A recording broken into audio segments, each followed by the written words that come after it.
Thank you for coming.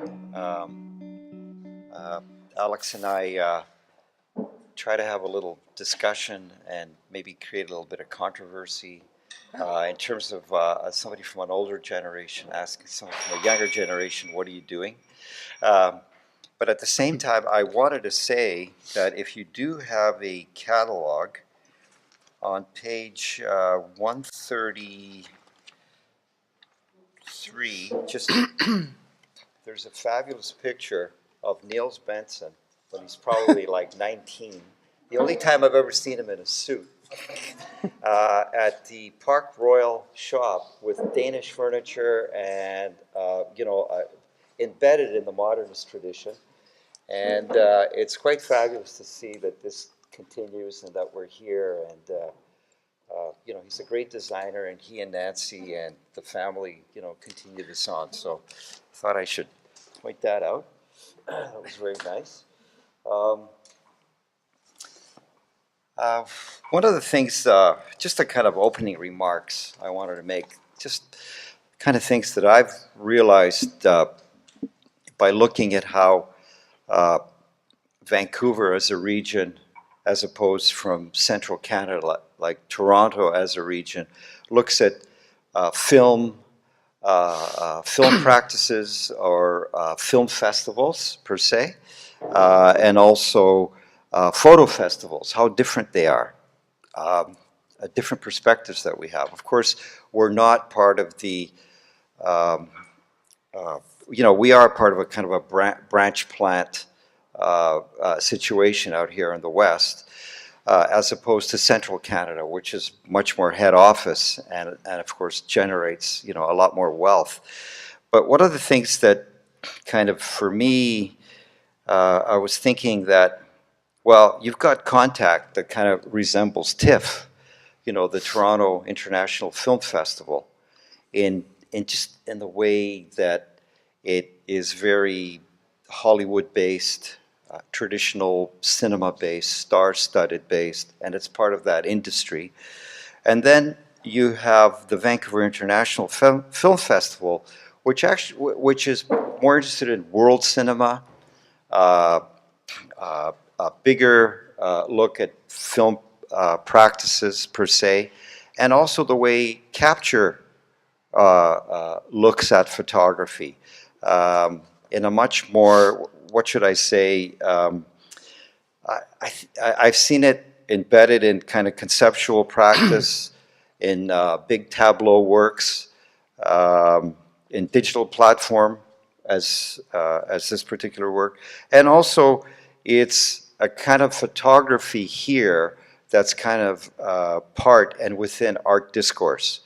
It's been part of contemporary art discourse than rather photography, how shall I say, a continuum of defined practices such as documentary, color, black and white, near documentary, photojournalism, iconic landscape photography, fine art photography, etc. Portrait photography. Portrait photography. Cars, right? Nude photography. Yeah. But the thing is that having said that, all those themes are also very much in here, not to say that, we capture would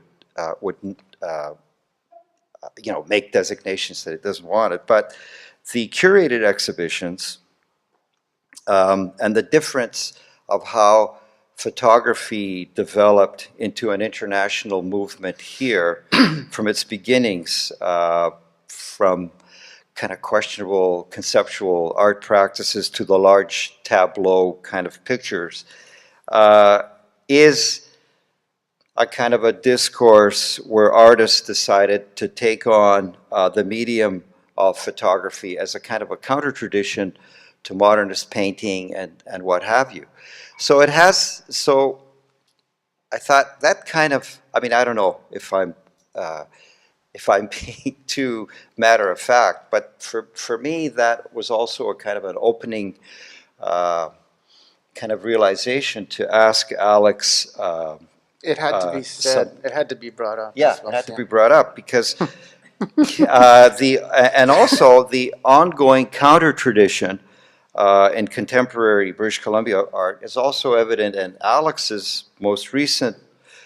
I don't know if you've seen it. You have to see it in the daytime. Unfortunately, Hydro does not want to illuminate the work. It's totally bizarre with the kind of budget that they have. Probably next year. Huh? It'll Probably happen next next year? year. Yeah. I hope so. And it's embedded in the Dal Grauer building, which is very interesting because that also has its own kind of history. And it's also a non-generated camera-based picture. So again, my generation buying very expensive 35 millimeter cameras and wanting to take, kind of bad attitude pictures with them, uh, kind of worked against the kind of fine art. While Alex, in this case, I don't see you often with a camera around your neck or camera equipment, right? No, it's funny because the photo-based work that I did start with here in the early 2000s was Yeah. with those disposable analog cameras from 7-Eleven. And I would just really kind of push them to the limit. They had plastic lenses, and I kind of got the same sort of Yeah. excitement that you're talking about, like taking Yeah. bad photographs of what I considered Yeah. serious subjects, I suppose. But yeah, in the case of no, I'm not. I was really surprised to be invited because I don't identify with being a photographer at all. I'm it's more as far as like you're saying the tradition here is like whatever medium comes, it's ideas first, telling the story first, and whatever medium kind of like lends itself to that. So, but there is, I mean, I have to say there is, I mean, in our conversation, Meredith, I think I recall it was sort of like there is some aspects of this that are lens based. Yes. Which is the the wallpaper is scanned from actual books, so it does have a basis in some sort of material reality. If that's, I mean, this is like we were saying earlier, talking about this notion of carrying the camera as you're making this statement, saying I'm documenting the truth, I suppose. Yes. Yeah. And I don't know, maybe you could speak also about your experience as far as what that meant to you. Is this the new camera that everybody has? Yeah, it's it's the camera. Well, yeah, I mean, now we all have Every person's cameras, photographer. and everyone's a photographer. So, but I guess people, if you're judging it on that scale of like professional versus amateur, and people decry the kind of amateurism of the snapshot and that sort of thing. But I think the snapshot certainly has been elevated in the last 15, 20 years, if not longer, right? But, I mean... So that doesn't matter anymore, or does that matter? I don't know. I can only speak anecdotally about my thoughts about amateur snapshot photography in terms of, say, in the early 2000s, there was a crowd of people here, and in say, various other cities like New York and Los Angeles, some people that I knew that were really investing in the early sort of, the Olympus, starting with analog, but when those first digital handheld cameras came out, they were bringing them to everywhere they went and posting them online like party pictures, essentially, like their daily lives. This became a sort of aesthetic, and these kids were being invited to be photo editors of major magazines and really upsetting a sort of previous generation of people that had gone to school, studied the masters, and there was a kind of, this debate. Wolfgang Tillmans is another example, maybe even of a previous sort of amateur, someone that flew that flag.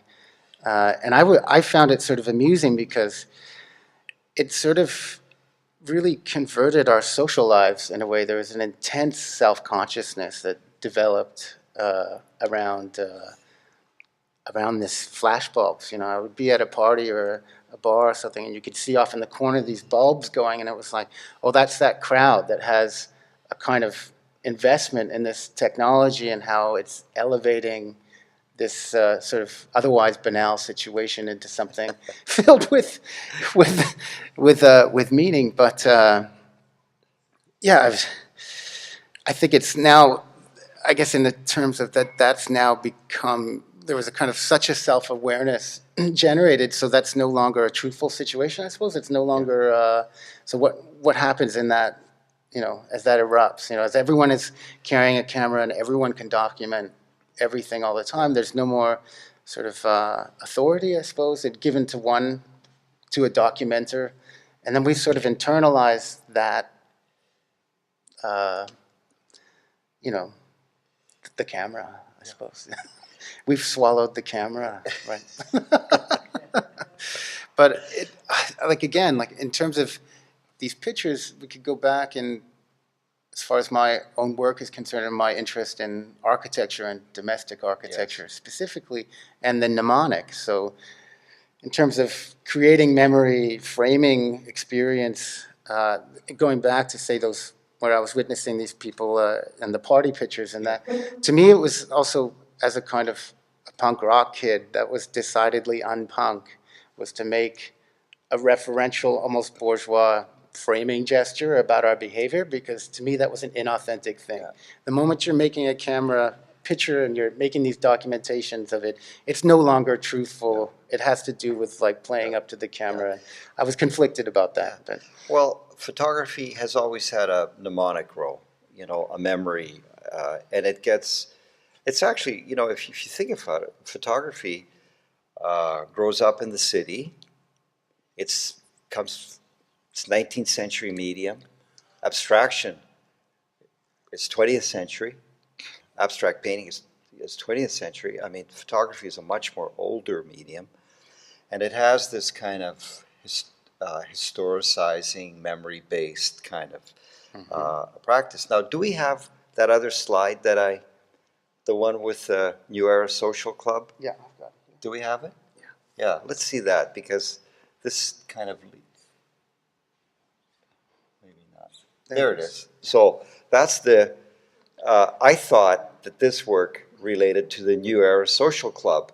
And the New Era Social Club was basically a utopian moment in the history of the city, where artists could practice outside of institutional, let's say, practices. You could be self-declared artist. You could also live in your space, and for a very kind of $60 or $50, you can get an entire floor of like over here on Powell Street. And it was these kind of like open, experimental kind of places where kids grew up, where there's a kind of a hippie kind of sensibility, but at the same time, this is also where expanded literary practices and visual art practices start to combine. So I sort of thought of it as a lived critique in a way. Yeah. So when he said brand new social, I thought, he's referring to, because Alex knows his history of Vancouver, even though he lives in Brussels. And I immediately thought of this, and I thought, well, how interesting is that you would recontextualize and refigure that. But there's a further story to this that you just told me earlier. Yeah, the Brand New Era Social Club is actually a bit of a joke. It's a little bit ironic. It was a loft in Victoria, BC. And the sign is still on the door, but it was more of like a punk ironic gesture from some people that had been hanging out here in Vancouver and then moved to Victoria. J.C. Scott and another guy named Andy Graffiti, who I just was doing some research. He was the drummer for DOA at one point. Which, so to me, it's sort of like a little bit of a punk ironic gesture where they're aware of some of the history here, but they're over in Victoria, and it was just not as, say, codified or institutionalized. Yeah. And I think they had an annual erotic art show. It was really nothing, just party time, right? And I think I was in an exhibition there when I was 19 at one point. So the scene in Victoria is a little more relaxed and cross-disciplinary, and I guess if that makes This looks sense. Like, pretty relaxed here too, yeah, doesn't it? yeah, well, yeah, yeah. Yeah. I mean, I would say. I mean, the segue for me is that art can be pleasurable or convivial. As you wanna get into your picture. Well, I mean, getting Yeah, back to say yeah. from memory in terms of the construction of this picture, because I did do an earlier work called "Every House I've Ever Lived In," drawn from memory, Yes. and that sort of came out of my experiences at NASCAD, Nova Scotia College of Art and Design, where I studied under a man named Gerald Ferguson, and he was really what's the word is you know, we filtered things down to it was reductive sort of practices, right? So he didn't want to see any vernacular or any stylistic indications or even historical indications that I really wanted to bring into. I had a lot of experience, say, experientially, say, my life up until the point I went to art school late. And so I kind of felt like I had a lot of material to work with, say, narrative-wise. But Jerry was like, no, no, no, no. We're not going to use any of that. We're going to boil it down to a formal kind of structure and what kind of work can you make out of this. And so these drawings were just really like architectural, they're really graphic kind of, but they were a little bit peripatetic. I walked through the space in my head and remembered, like, so if my body was involved and directly related to the work. So this is like, comes from that sort of thinking in terms of, and I have another anecdote, I suppose I can tell it, in terms of camera and architecture and experience. At one point, I think it was 96, I was in between, I can't remember, I was traveling, but I met an old friend and I was sleeping on their couch, and they had a bunch of photographs in a box that were from our sort of teenage years. And I remember thinking, like, I never took photographs. Nobody did at that time. How do you have these pictures and you have these memories? And I thought, like, where do I, what do I have? I was so against that sort of thing, taking pictures and documenting, that I had none of the same sort of memories. So that was this sort of impetus to draw these houses and started to think in terms like, right, like the house is the camera, in that it allows us to form memories. And when the architecture sort of frames your experience, it allows for reflection. You go through your day, you go on a trip, you come back, you reflect. That builds yourself, right? And so you kind of,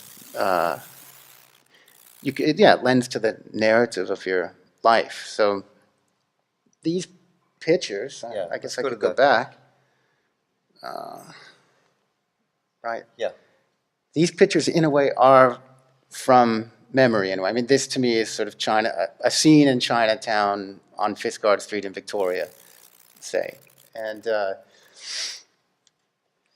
yet now I can sort of go against Jerry's instructions and and corrupt it, essentially, because that's, I mean, that's the thinking that he instilled in me, is that all of this, like these sort of personal elements and stylistic indicators, are a form of corruption in a way. Well, you're not going to be able to build narrative, functional, and also social. Yeah, I mean, you're also interested in subject matter and multi-narratives. Yeah. If you don't have the detailing and localizing of things, right? I mean, in terms of where, a literature Yeah. of images or poetics or This goes back image. to the pleasure Yeah. principle that you're talking Yeah. about as well. I mean, as far as like, say, what investments what you want out of art, right? I mean, I'm certainly not a formalist. I mean, I'm interested in what that can do, but Jerry it was almost Zen, in sort of drop a piece of rope covered in paint on a canvas on the floor, and that was the work, kind of thing. I was like, I had too much subject matter. I need to. So Yeah. this kind of piece, I mean, and also say in photography, like I said, I did earlier works. It was more about finding the work in the street, and I'm sure you can attest to this as well, right? It's like I wasn't just sort of taking pictures of my day-to-day experience. I had a very specific formal arrangement that I was looking for in real life. When it appeared, I documented it, and that was the work. And I wouldn't say I grew out of that, but I went on to other interests. But this, in a way, lets me essentially build a set and construct all of the objects. And if you look like on the far right, there's this sort of shelving unit in the wood that actually is because I design everything here in 3D modeling software, which I also can make sculptures from these models, and that is a sculpture that I recently exhibited. So now there's this sort of like cross information, or that the sculpture can inform the photography, and I can use this space, build it virtually to create objects in and then take them out, and it kind of goes back and forth. And So these aren't lens-based, but they look lens-based. that's another thing too, like as far as talking about notions of realism and maybe why these pictures confuse people. I was working with a local curator here, Jesse at 221A, and we didn't know what to call these pictures when we first made them, because we felt like inkjet print wasn't enough. He wanted to call them drawings in a way, but because you can't see it in this projection, but they're also printed on a very specific paper, and that starts to go into the photographic tradition, because the printing process is actually very important as far as you can choose gloss, you can choose matte. In my case, I chose the most matte possible paper, and that with this, say, the virtual aspect of this and the hyper sort of digital, very contemporary aesthetic, a lot of people were surprised that I didn't use high gloss for realism and printed on aluminum or something. You know what I mean? Mm-hmm. And I sort of said I wanted to counteract that, and I felt like that realism could come from a more like romantic, softer, atmospheric thing that was more related to painting, I suppose, like Hopper so that there's been some interesting conversations coming out of that. Well, I hope you're enjoying this interesting conversation. It's kind of like a stream of consciousness between both of us. And I welcome any questions that you may want to throw at us, because we may just hog this whole thing. So if you have a question, please just raise your hand, interrupt us, because there's a lot kind of being spewed out here. It's somebody like myself who still, depends on kind of analog film, big cameras, because of, wanting to have, let's say, tableau-sized pictures. I also have to very much rely on What's the whole tableau-sized? Tableau, yeah, this large. big. Okay. Yeah. Well, yours are bigger. Well, this one in print, this is 1 meter and a bit by 1.5 meters. It's 19,000 by 25,000 DPI. DPI, that's... And it takes 12 hours to render, but that's only because my computer only has 32 gigabytes. Oh, okay. Yeah, RAM. that's not I need much. 500. Yeah, so it's, I see this as a kind of a hybridity, but for me, I'm like, back there, it's not hybrid, it's happening right now. It's all, it's all very much part of new traditions, active traditions, and it kind of keeps me on my toes. And this is something that I remember the modernist painters, the Shadbolts, Binnings, whoever they were. I mean, they'd be looking at our stuff back late 60s, 70s. They really didn't understand what we were doing. But they were very much appreciative that it was new and that it was innovative and somehow it was pushing forward. So they were always very supportive. And I think that's maybe part of our tradition here in Vancouver, that we tend to do that. I think some might beg to differ. Yeah, no, I think that was one of the good things that was passed from them I think certainly maybe to my generation, that we're always open to It's to not like, want to know, to no, see where it's going. it's not medium-specific camps and No, not, well, I mean, there is, yeah, we don't need to talk about that. yeah, Some of the divides across, say, yeah, institutions or something, but I think the most interesting ones are the people that don't encamp and sort of, yeah, I mean, I try and, I'm not saying I'm the most interesting, but I try and, again, like use whatever medium possible. I will go, I would go back into, I'm thinking of turning these into films, right? And then projecting them onto sculptures that are included in the picture. And, I really don't want to leave everything as open as possible. But I also paint and do ceramics. My ceramics are even designed digitally. I just keep going. Yeah, but I think like with Jeff as well, it's not a pretension to like a deeper veracity or something. It's with an awareness that the picture is completely constructed, sutured from so many different angles and shots, and so yeah, there's an awareness of the constructed aspect, and then in turn, I suppose, of memory itself, like how much of that is our own projection of our desire or what we want to see or what we want to remember, etc. So, yeah, yeah.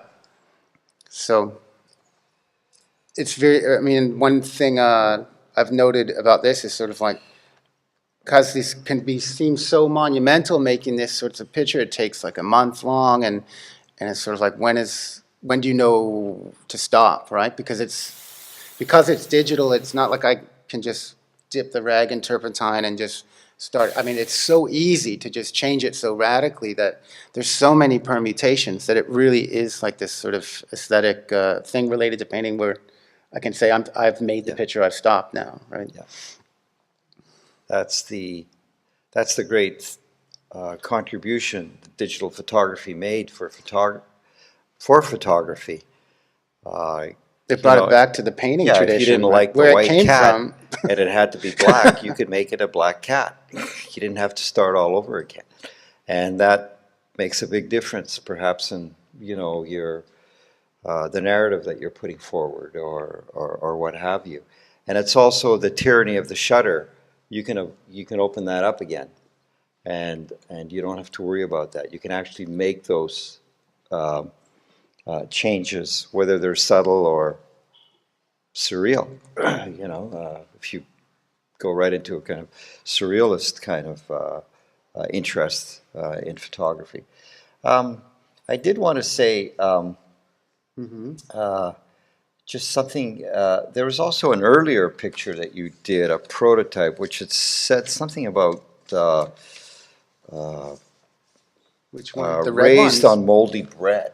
Oh, we didn't get that image We though didn't today. get that image. Now but maybe there's another image here. Well, there's one that's a little more psychedelic, I guess. Yeah, Like that one, I guess. yeah,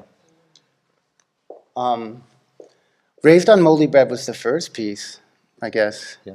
And it's it's a LSD reference, actually. Moldy bread. Because, Hoffman, the Swiss scientist, discovered LSD and moldy bread. Right, yeah.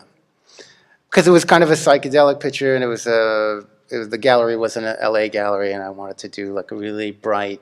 It was the first time I was using this, and it's actually a kind of, it's far flatter perspective.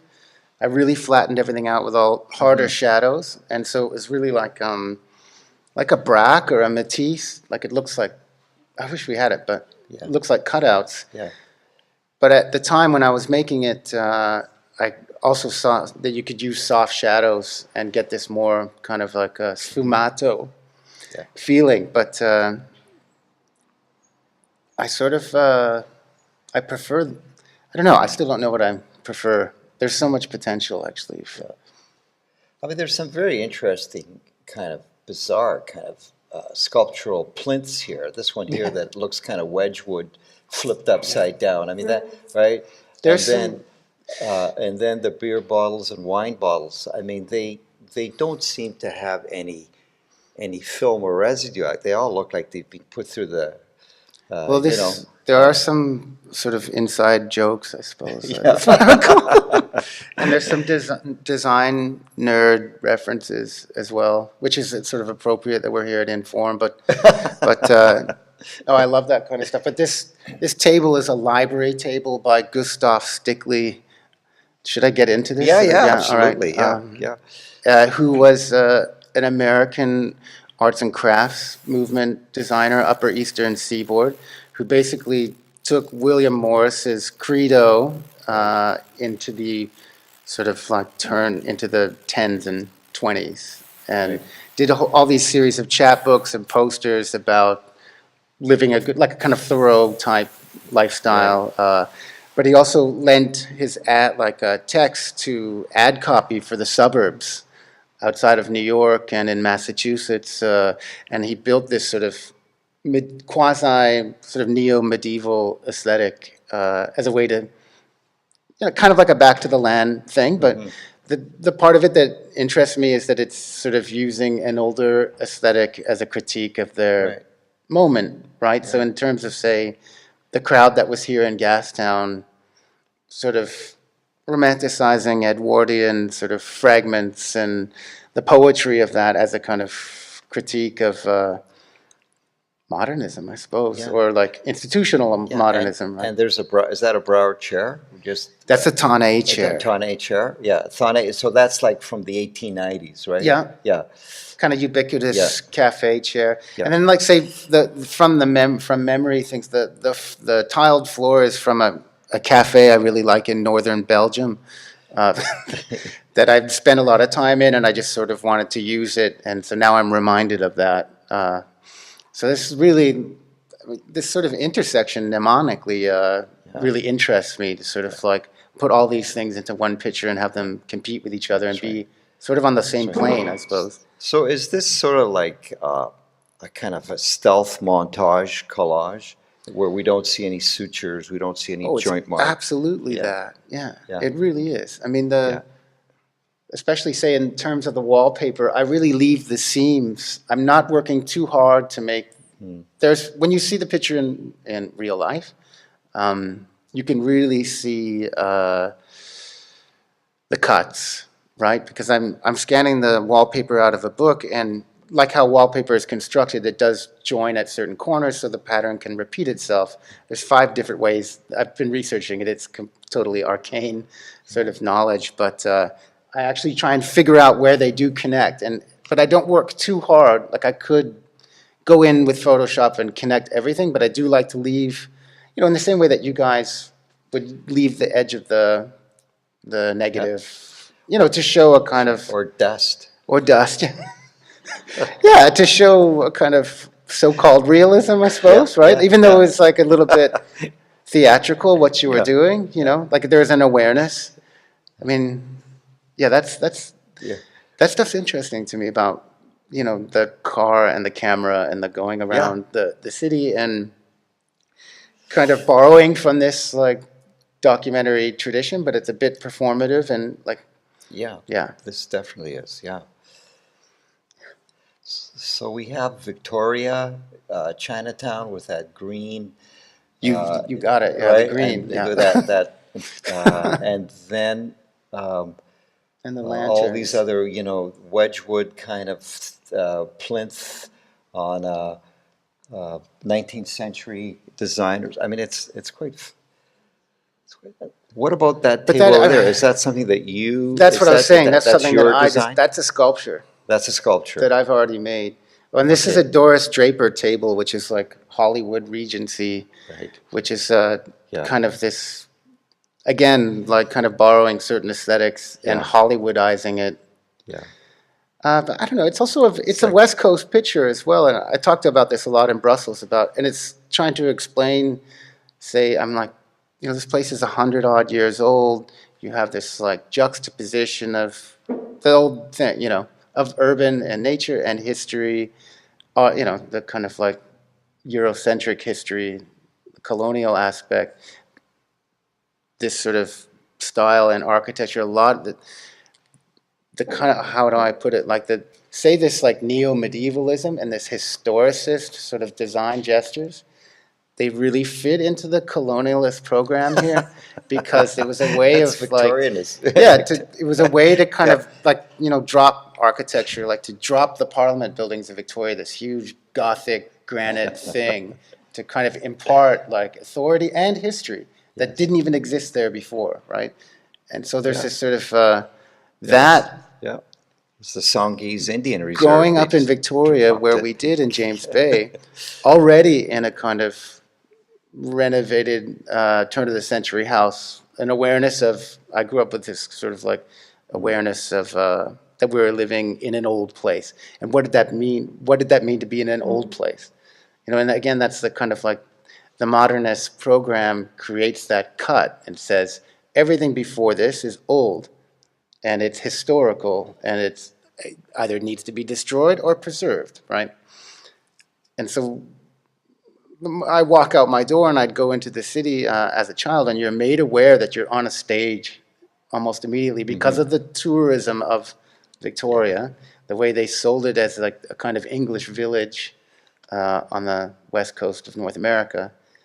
You're kind of, I just became aware of the stage aspect of it, and I think that's kind of gone on to, because you had the Parliament buildings, one scheme. Yeah. And then next to that is the Royal British Columbia Museum, which is another scheme from another political period, both totally different aesthetics, but similar in my, in certain ways, similar gestures. And to grow up, literally walking between these two things, as I would walk into the city, or, as I grew older or whatever, skateboarded into the city or whatever. Yeah, I understand. It's right Yeah. there. Yeah, your favorite mode of transportation. But yeah, I mean, Yeah. there's these sorts of like, Henry Moore type sculptures on one side, and then the kind of Parliament buildings and Queen Victoria in bronze on the other. Yeah. And then Yeah. all of these drop down on Yeah. on native land, and so there's this like notion of this aesthetic juxtaposition, I suppose, and collage. Yeah. That I'm trying to Here it is, impart. yeah. I mean, and people have also said this is a party scene, but like you said, there's no residue. No. And the bottles have been very washed. yeah, but that's very intentional. It's again to play up the kind of theatrical, the kind of constructed aspect of it. So this kind of wildness, this romance, as being painted. I know, we forget that. I mean, when we look at the older generation of the Vancouver School of Art, I mean, these guys had bathtub gin parties where this is Prohibition era, and they would be getting, they'd be they're making or trying to get gin, and they'd be mixing it and making martinis, and of course, just the fumes would just make everybody go nuts. Forget that it was also being a painter, having that kind of lyricism and hedonism and being completely involved in the West Coast forest was very much part of that scene. But we took the hippie movement kind of took that on as their own. They were the only hedonists allowed.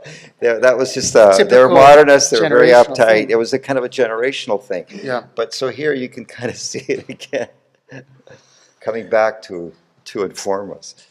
Certainly, when I was invited to do a project, I did think about doing something that, like making an image that really lined up in a kind of, in an illusionist way, that it lined up with the edges, and there was a continuum, I suppose, between the picture frame and the rest of the building.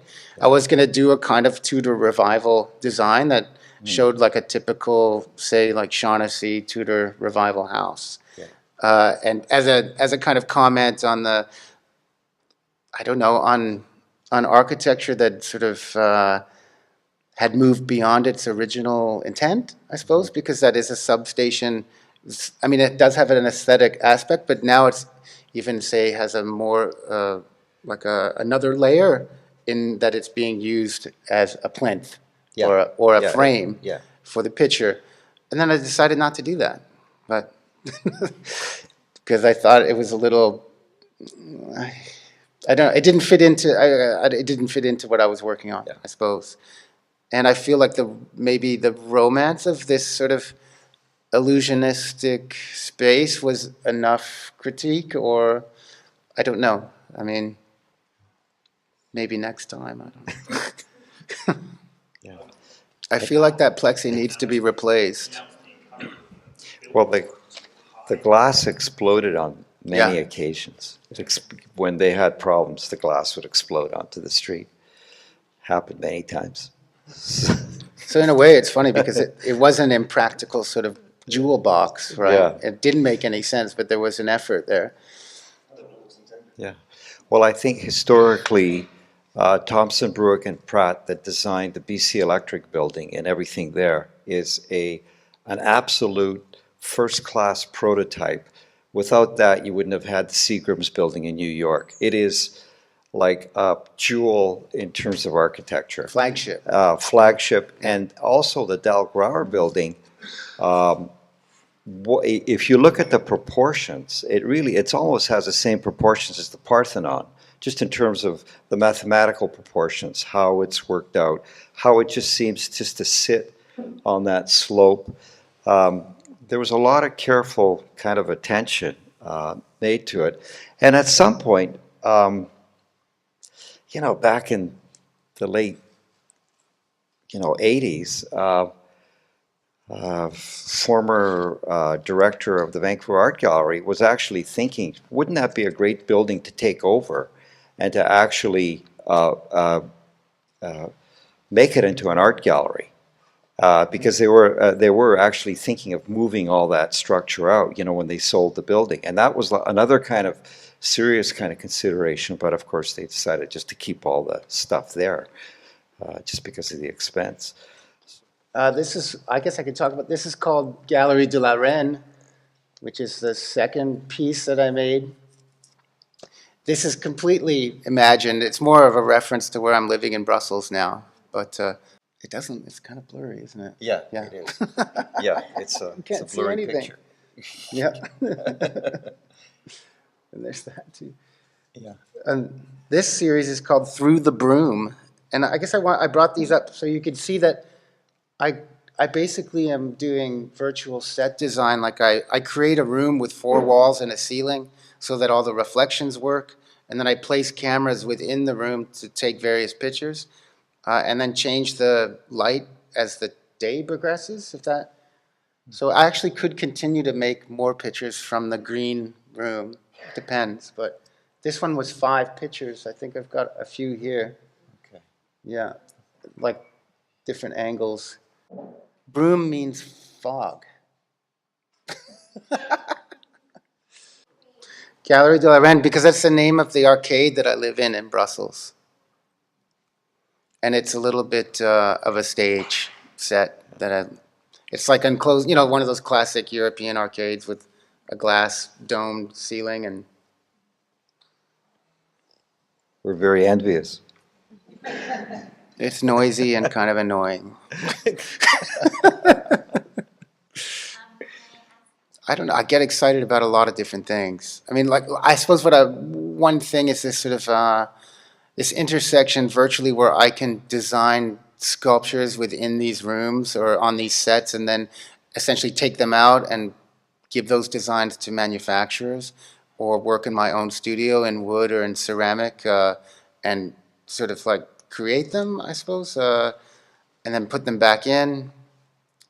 There's a lot of potential as far as like leaping in and out of this place, right? And this place essentially is like just a desktop, I suppose, if that makes any sense. Like it's a drafting board. Everything here is based on a grid, and I get excited like with the sculptures, I design them all in 3D modeling, and then I piece them apart, and then when I'm not hiring a CNC, like a laser cutter, to do all the cutting myself, I literally draw pencil grids onto wood and then cut it myself. And then it assembles just like it does in the software. But I would like to move on to say like, I don't know, CNC cutting aluminum or, this kind of maybe materials. But I don't know, anything. Also, I would like to do video animation with these rooms so that, because I feel like there's a little bit of a haunting going on. There's a kind of a uncanny aspect in terms of like it's both real and imagined. There's this kind of space that opens up in terms of like you kind of feel like you've been there before, but maybe you haven't, and that's the nature of memory as well. And so I kind of feel like I should do a video piece that shows more of an animation of a haunting, so that the camera moves and that there's different floors in different rooms, but the same kind of degree of density of objects, and you could bring in audio as well. And so, I have musician friends. We could collaborate. But it's kind of endless with this software, certainly. Again, it's sort of associative. So if I have a particular, it's in the same way, say, that a set designer would do on television or in cinema. It's like you're going for, like in a general sense, you're going for atmosphere and like evoking particular emotions, I suppose. So overall, this is sort of a red light dominates in this. And so there's a boudoir sort of aesthetic that I'm going for. And so the colors in the rest of the objects, they do fall within a certain range. That's about it. Yeah. You've got repeating motifs here. That skateboard's in the boudoir. Notice right at the top. But I've started to do that too in my sculpture as well, is that I take certain sculptures and just put them in every show as objects, as markers, yeah. I guess. Yeah. But I would like that, like I said, for those also to be in the pictures and then to be in the gallery at the same time to achieve that would be nice. There's an art, I'll just speak anecdotally again, but there's an art space in Brussels called Wheels, and there was recently an interview with the director, Dirk Snauert, and because it was the anniversary of the terrorist attacks last year, so March 22nd, and he said something about it was irresponsible of the Musée des Beaux-Arts to do an exhibition dealing with symbolist art and Art Nouveau, and that that's not his as a contemporary art museum director. He's more interested in what's happening now, and to get lost in symbolist notions of, utopian notions was not viable, in our contemporary moment. And I just scoff at that, because I do sort of have a personal investment in sort of dreamlike states, or I don't know, I feel like there's potential there in terms of,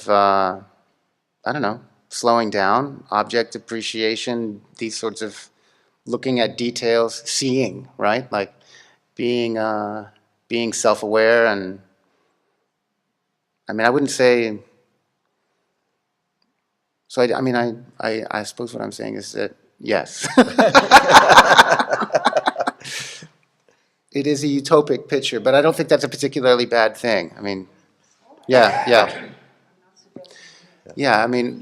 Like say in terms of Jerry Ferguson, his thing was structure, negation, but negation as well, right? And reductivist structure.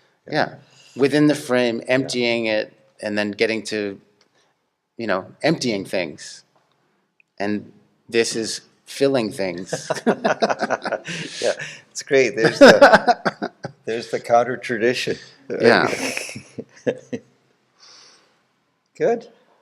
Any other questions? We're done? We're done? Thanks, Unfortunately, Alex. I think we need to shut it down. Yeah. Okay. Thank you, Alex and Christos, very much Thank you. for this interesting conversation, and everyone for their inquisitive questions.